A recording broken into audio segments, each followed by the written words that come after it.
Okay, so Spider-Man 2 is now out, and I've spent the last 2 days playing it, and at this point, I'm about 10 hours in, and I feel like I'm just past maybe the halfway mark. And I wanted to stop for a minute and just give some of my impressions around the game, because I know there's been some high praise for this title. I've seen a lot of 10 out of 10s, perfect scores, even this, of course, above like a 90 on Metacritic. And I wanted to talk about some aspects to the game while keeping things relatively spoiler free. So be a lot of general statements here and there, but really just hone in on if this game really is that good. So if you guys enjoy this video, make sure to hit the like button and subscribe if you're new. To start, Spider-Man 2 kicks off after Miles Morales. So you are going to have to play Spider-Man Remastered and then Miles Morales to obviously get into this game as the story picks up there. And there are many aspects to this story that were built up in Spider-Man Remastered especially. So I would recommend going back, playing those before you jump into this, although I'm sure many of you already assume that with everything we've seen so far leading up to its release. Now, for parts around the narrative and the story, I'm only going to use some of the trailers and other things that were released by Insomniac and Sony during their marketing cycle. So that way, hopefully, I'll keep it spoiler-free in the sense that I'm not going to show you anything that they didn't approve themselves to show you online. But when you start up, you are playing as either Peter or Miles, so you can switch between them, but both of them are leading, of course, their own lives outside of being Spider-Man. And so they have their own storylines, their own personal problems, and this is something that continues to go forward and intertwine and break away. And I do like the idea of seeing the human side to them, but as we'll talk about in the kind of the narrative side of things, it's can be a bit of a downfall at times for Insomniac. But when they start out, awesome opening hour or so. Like, really, they hit you strong right out of the gate. And I think that's the best way to do it, especially now with a game that's really being shown as this high-octane adventure where you're a superhero. They want to start you off quick, and I think they do a great job with that. And so far, I will say that's probably one of the highlights of what I've experienced so far 10 hours in, is the opening of the game. And I'll say it definitely grabbed me immediately, and from there, I wanted to see what else was going to be happening in the game. And to start, I will talk about some of the graphics. Now, with Spider-Man Remastered, I went back and I played that leading up to this just so I could see if there was any obvious difference making the jump from Remastered to Spider-Man 2. The game looks great, but I will admit, Spider-Man Remastered and Miles Morales looked great as well, and I do think the diminishing returns are kicking in to where you have to look outside of just, say, the character models themselves, which the suits look awesome. Like, you zoom in and they're super high fidelity, very clean. But when you stop and look around you in the city, that I think is where the biggest improvement lies, with kind of the population density and just the look when you're swinging around the city. It just feels much more alive and involved. And I think that was maybe something that could be pointed to as a weaker component to Spider-Man Remastered. They definitely focused in on trying to make it feel like you were taking part in a city that had things going on constantly in it. And for a game like Spider-Man, where you're technically going around and doing side quests and stuff to help the people of New York City, I think that is a big part of the entire experience. I mentioned that the suits themselves look really good when you zoom in on them. The facial animations for the characters, specifically in like story sequences, they look good. They definitely look better than what we've had previously with Insomniac. They're not quite on the level of what we've experienced from Naughty Dog or Sony Santa Monica, but Insomniac has definitely improved across the board when it comes to telling a story through the way characters are expressing themselves. And again, I'll talk a bit more about that later on, but I feel like they are at least improving, and it is getting to kind of that level that people expect from Sony's top-tier studios. But it is Spider-Man, and I'm sure many people are thinking about the gameplay and what goes along with maybe traversing through the city or fighting different bad guys. And it still retains that Arkham-style combat, so you have fast, fluid combos, dodges, swinging around mid-fight, and now parrying. So they kind of show this to you early on, where you can get hit by what are basically undodgeable attacks. And you have to kind of watch for indicators around the characters, yellow, red, and then you can parry them, knock them backwards. And both Miles and Peter have kind of their own parry setup. And I think that's a nice way to sort of mix things in. However, it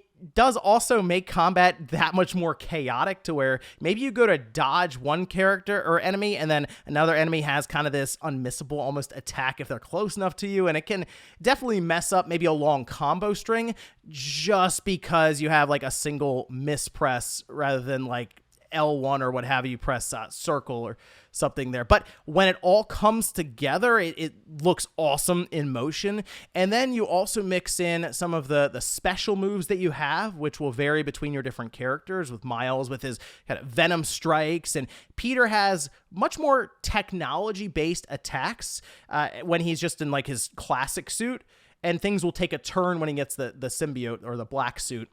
But they have tech-related stuff as well. And in fact, it feels like they rely more on their gadgets than ever before. To the point where they're almost leaning more and more into the Batman side of things outside of just the combat. Now, some of the gadgets are pretty cool. Like, you initially have one that I think is pretty fun where you throw it in the middle of a bunch of enemies.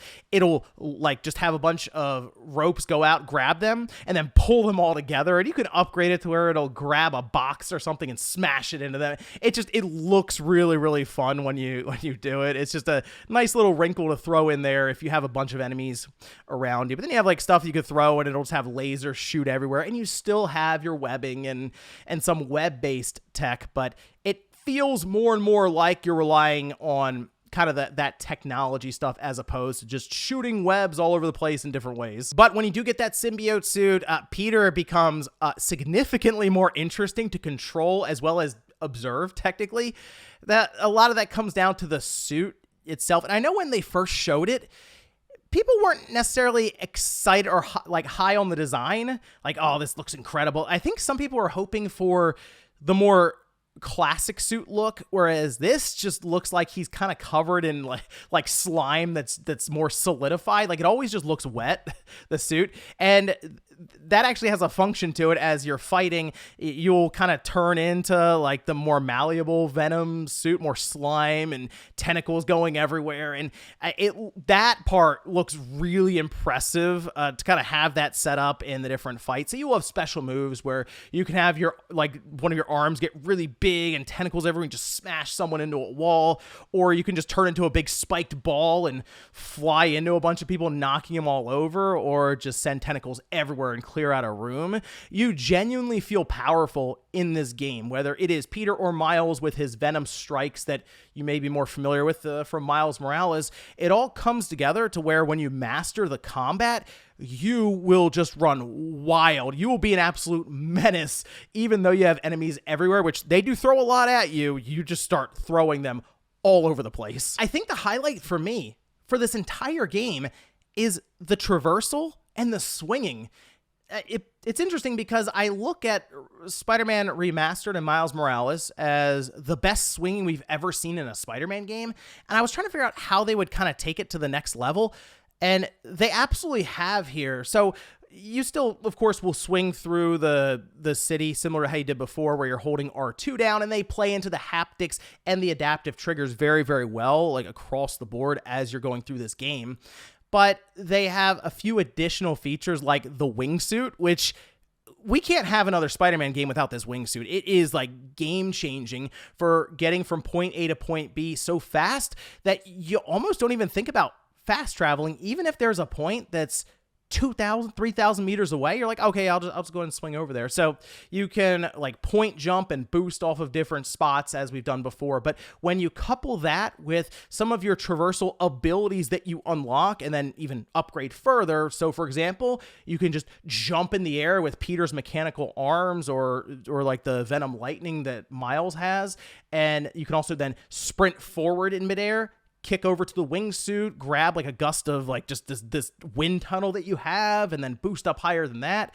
You will cover that 2,000 meter run like 30 or 40 seconds, and the whole way it feels really, really good to do it. So I am getting an absolute kick out of the traversal. You have like the standard web shooting, right, swinging, but when you run up to a pole that's like horizontal and you hold down the R2 trigger, as long as you have the ability unlocked, you can do like a loop-de-loop and gain a bunch of momentum and fly off, and you have slingshots. They basically just said, hey, you know what? We're not dealing with that mechanical hard drive anymore. We have the SSD. Let's use it.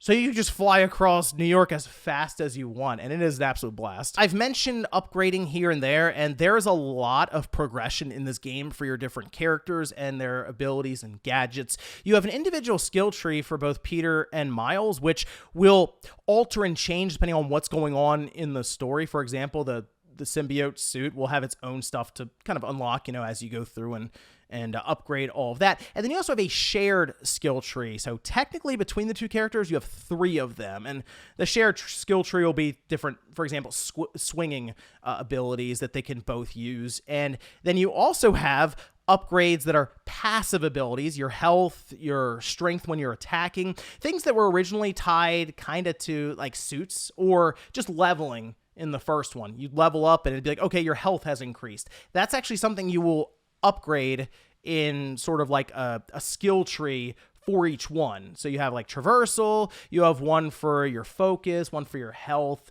and this all plays into the open world setup itself. And the suits themselves are, from what I've been able to tell, purely cosmetic, no bonuses tied to them. And I'm actually okay with that. At first I was like, oh, it's kind of weird that there is no differentiating thing between these different suits that I'm getting when it comes to the character itself and their abilities. But then I realized if you want that specific ability, you would have to wear that suit if indeed they tied it to it. So I kind of like the idea of the 60 plus suits they have. You can just pick and choose whatever you want to wear at that time, and it's easy to switch. And then there's also styles that are attached to each suit. So you can have your different Spider-Man, you can have them looking however you want. And I will say, some of these suits definitely have some ties to very deep lore in like the comic book side for Spider-Man. So I think people who are big fans of Spider-Man going into the comics and stuff will be pleasantly surprised at times. And then to unlock all these different skills, you have to collect basically different currency, and you do that by going around the open world. And this is a part that I was hoping Insomniac would have been able to improve on and maybe come up with something new in the open world setup, and they really didn't. This might be one of the biggest shortcomings to me of this game, is that it's still pretty much a by the books open world checklist, as in you go through, you'll explore parts of the city, and as you do, different points will show up on your map. You go to them and it's like, okay, here's a base you have to clear out. Great.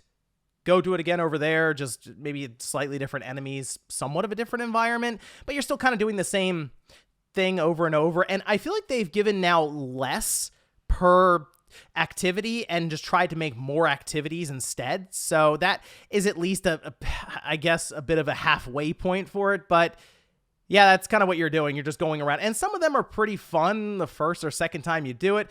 But then as you go through and do it again and again and again, some of that fatigue starts to set in, which is an issue that a lot of open world games face. So what I've been doing is I'll do a main plot point, right? Main part of the story. And then as I'm going to the next one, I'll see what's around me. I'll do 2 or 3 side mission things, and then I'll go to the next one, and I'll kind of split it up like that. And for the most part, it's been able to hold off that open world fatigue, but I do see how as I get towards the end of the game, that could set in, because maybe I do want to go through and get a platinum trophy or be able to unlock certain suits that are tied to side quests. Well, then I have to go through and just basically go to each point checklist style, get them done. And maybe that's something you can just kind of do on the side when you're watching a movie or something on TV. It does become a good, I would say, podcast game that you don't necessarily have to think as much about to play. And sometimes those games are nice to have. I was just hoping for a bit more from Insomniac when it comes to the open world setup, because that was something else that definitely became apparent in the first one, and I figured maybe they would have taken note and come up with something new, but no, still pretty much by the books. However, when you get to the narrative point, as I mentioned, the story points, I'm going to be very general here, very vague, I think this is easily the biggest factor for many people who are getting into this game. What exactly happens here with Peter Parker, Miles Morales, Venom being in the game, right? And this is where I think Insomniac really shines with it, because it is by far their best performance that they've turned in, with telling a story and a deep narrative here with different characters intertwining. And I gotta say, some of the high points are like the roof is incredibly high. Like, some of the shots that they have with the art styles and the cinematography it is impressive stuff. And yes, it does play into the idea that Sony has like these movie type games, but Insomniac does a pretty good job breaking up portions of it where you are controlling the character and doing things that it brings in gameplay into the experience. But when you're seeing all this happen in front of you and they have really big spots to go along with it, it become very engrossing, and you just find yourself kind of just entranced by what's happening on the screen. And there's some pretty good performances in there from the different voice actors and again, a lot of the choreography and things that they've set up. So I'm enjoying what I'm seeing right now, and I am absolutely compelled to go through the rest of this game just to see how it all turns out. That said, I mentioned the roof, very, very high there. There are some low points that lingered a bit more than I thought they would. I mentioned before, you'll go between like being Spider-Man or Peter Parker as an example. So they want to try to make these characters feel human as well, show off that side, because they do have that double life.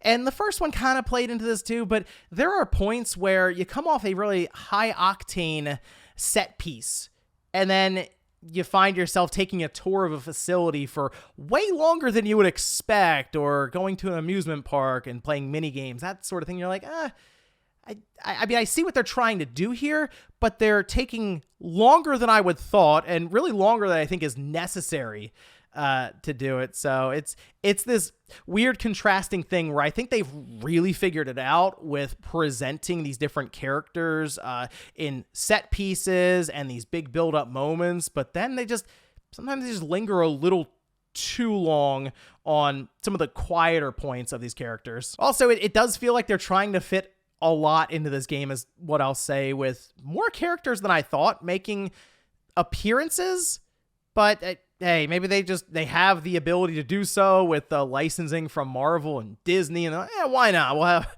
all these different characters in here. So yeah, some of the side quests outside of the typical like kind of busy work, quote unquote stuff, you do want to go check out, because you might be surprised who pops up. But the biggest talking point right now online are bugs in the game. And you know what's interesting? I feel like we are to a position where we've become somewhat desensitized to open world bugs, or bugs in open world games, to where when a title shows up and it really doesn't have any, it's shocking.